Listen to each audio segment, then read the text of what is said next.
तो हेलो दोस्तों, most welcome back to our YouTube channel study hub 2.0। दोस्तों आज के इस कंप्लीट वीडियो में हम बात करने वाले हैं अप्लाइड फिजिक्स के most important very very very most important questions के बारे में। और ये क्वेश्चंस स्पेशली वही क्वेश्चंस हैं जो आप लोगों के एग्जाम में आने के 80% प्लस चांस हैं। तो प्लीज़ करके ये वीडियो पूरा देखना, चाहे और कोई वीडियो देखना चाहे ना मत, और ये वीडियो पूरा का पूरा देखना। तो जो बताता हूँ इससे बाहर आप लोगों का एक भी क्वेश्चन नहीं जाने वाला है, और आप लोगों का इसमें से 35 प्लस मार्क्स देखने को मिलेंगे ही मिलेंगे कल वाले एग्जाम में। तो आप लोग देख लेना ये, और इसको एक बार बस टेलीग्राम चैनल ज्वाइन कर लीजिए, वहाँ पर ये PDF सेंड कर दिया जाएगा। और केवल एक बार बस इसका रीडिंग लगा लेंगे ना, एक बार पढ़ लेंगे तो आप लोगों का तैयार हो जाएगा। और आप लोग कुछ ना कुछ तो पढ़े ही होंगे कॉलेज में, और इतना आप लोग तैयार कर लेंगे तो आप लोगों का बहुत ही बढ़िया मार्क्स उठेगा।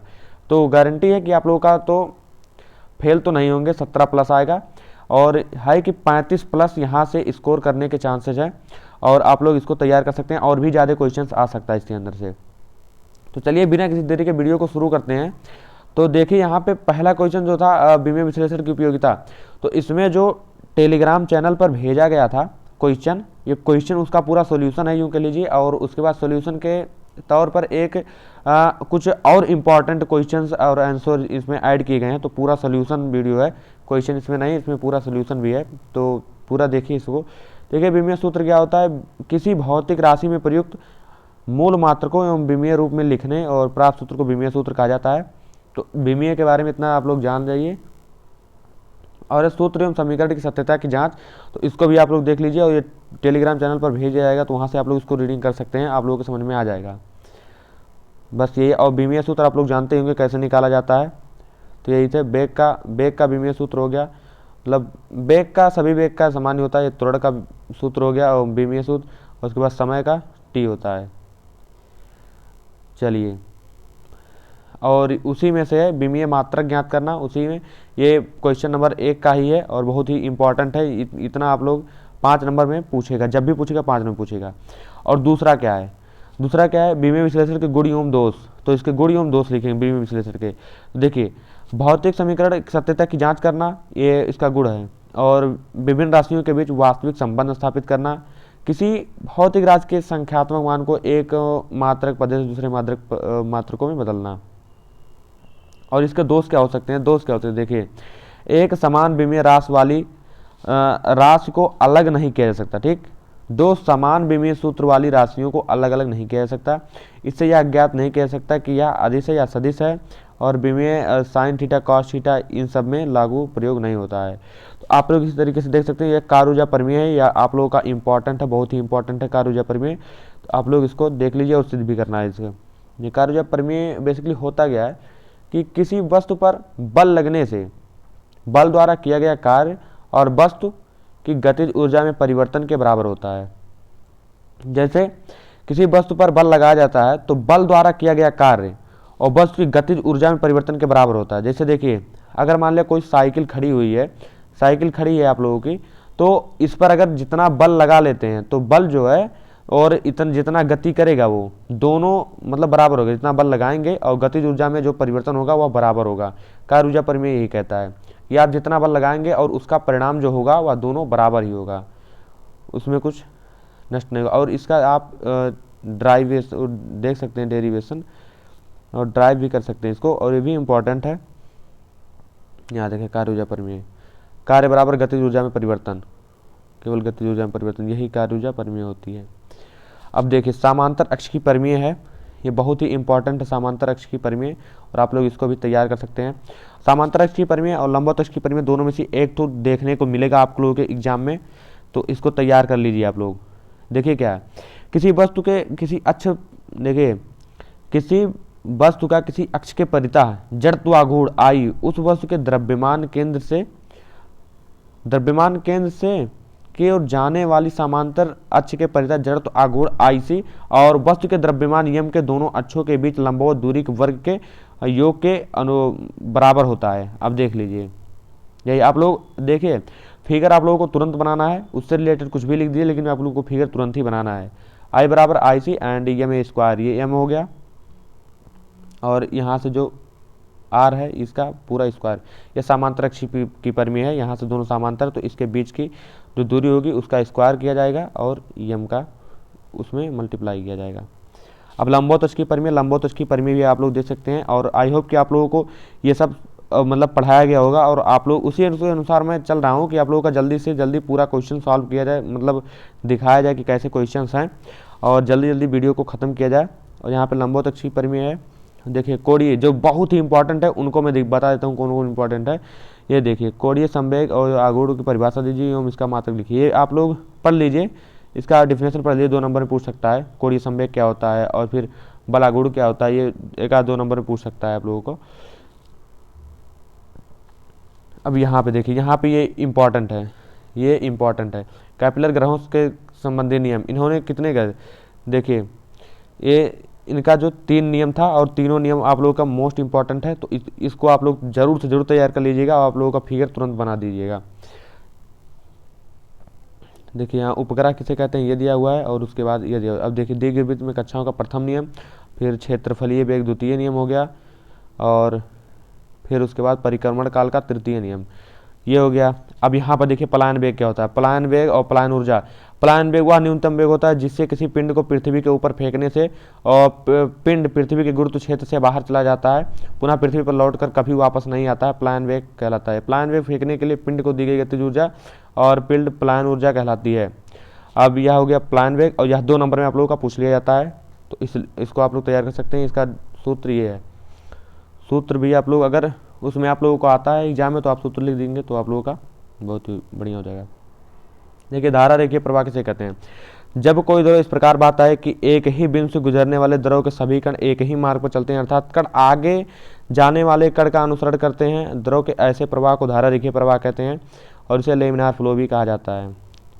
और देखिए यहाँ पर सांतत्व प्रवाह का समीकरण सत्यापित कीजिए और किन संरक्षण नियमों पर अविरलता का समीकरण बर्नौली का प्रमेय आधारित है। ये देखिए आप लोगों का आदर्श द्रव वह द्रव जिसमें संपीडन और श्यानता शून्य होती है, आदर्श द्रव कहलाता है। और फिर इसकी उत्पत्ति और पूरा ड्राइवेशन, उपरोक्त समीकरण, इस सिद्धांत द्रव के बहने वाले वृत्ता का सिद्धांत भी कहा जाता है। अब यहाँ कृत्रिम उपग्रह का परिक्रमण काल आप लोग देख लीजिए।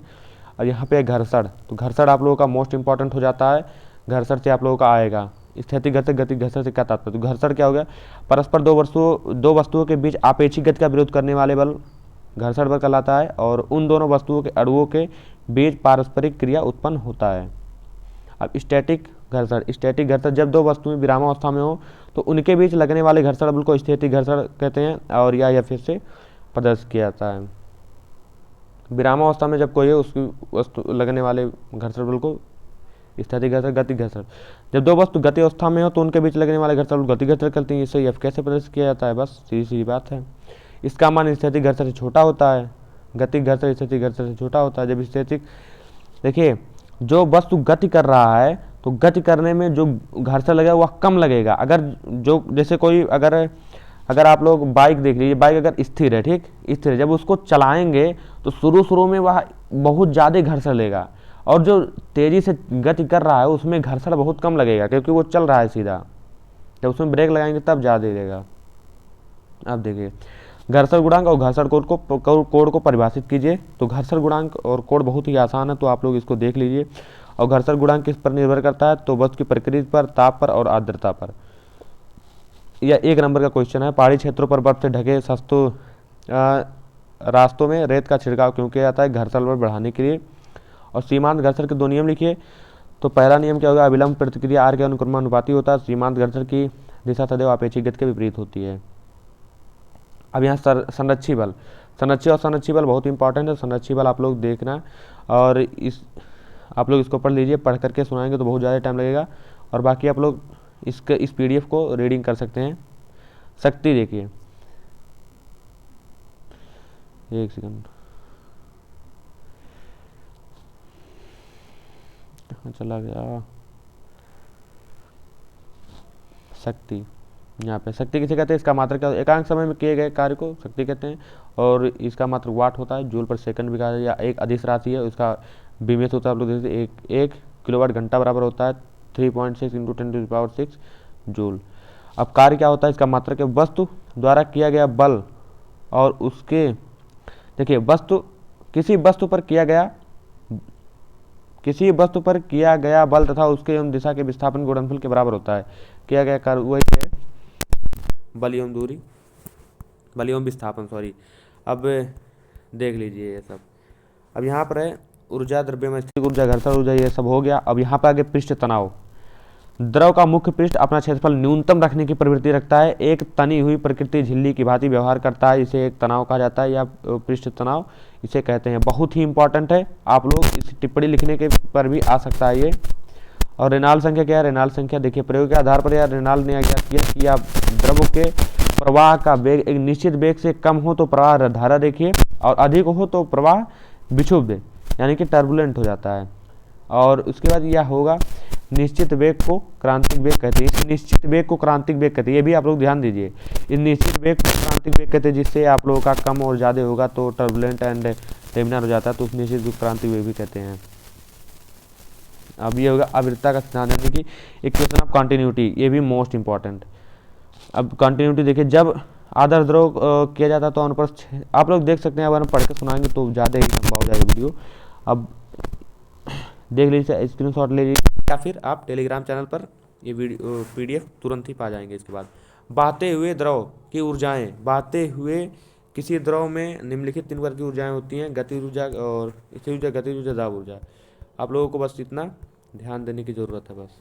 बर्नौली प्रमेय अभी आप लोगों का मोस्ट इंपॉर्टेंट है, मोस्ट इंपॉर्टेंट है, और यह आप लोगों का ऊर्जा संरक्षण नियम पर आधारित है। कि आप लोगों का इसमें ऊर्जा क्षय नहीं होता है। जब कोई आदर्श तरल बिना किसी घर्षण के एक स्थान दूसरे स्थान पर धारा रेखीय प्रवाह बहता है तो उसके मार्ग में प्रत्येक बिंदु पर तरल के एकांक आयतन की कुल ऊर्जा का योग स्थिर रहता है, अर्थात P plus half rho V square and rho G H equal to नियतांक।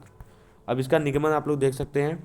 माना XY नली है, ये पूरा नली, और इसमें प्रवाह हो रहा है, तो एक्स सिरे पर अनुप्रस्थ परिच्छेद, देखिए एक्स सिरे पर अनुप्रस्थ परिच्छेद का क्षेत्रफल A है और इसका वेग B1 है, A1 B1, इसका दाब P1 है। एक्स सिरे की बात हो रही है, इसका दाब P1 है, और एक्स सिरे के पृथ्वी तल से ऊंचाई H1 है। इसी प्रकार Y सिरे से क्षेत्रफल, वेग, दाब, ऊंचाई क्रमशः इतना इतना है। तो एक्स सिरे पर प्रवेश करने वाला द्रव 1 सेकंड में जीवन दूरी तय करता है। इस द्रव के P1 इंटू P2 कार्य कर रहा है, तो अतः इसका मतलब प्रवेश करने वाले द्रव के किया गया कार्य W P1 into P2 into V हो गया। तो यही सब है, आप लोग इसका देख सकते हैं और इसको ड्राइव कर सकते हैं। ऊष्मा संचरण का नियम है, वेरी वेरी वेरी इंपॉर्टेंट है ऊष्मा संचरण का नियम, आप लोग इसको देख लीजिए। और चालन क्या होता है, इसके जो ऊष्मा संचरण नियम है इसके 3 पार्ट होते हैं, तीनों पार्ट बहुत ही इंपॉर्टेंट है। तो आप लोग के एग्जाम में अब की बार 5 नंबर, अब की बार शायद डेफिनेटली ये ऊष्मा संचरण का नियम पूछा जाएगा, तो आप लोग इसको बहुत ज़रूर से ज़रूर इसको तैयार कर लीजिएगा। ऊष्मा संचरण का नियम बहुत ही इंपॉर्टेंट है दोस्तों, अब की बार ये आएगा ही आएगा।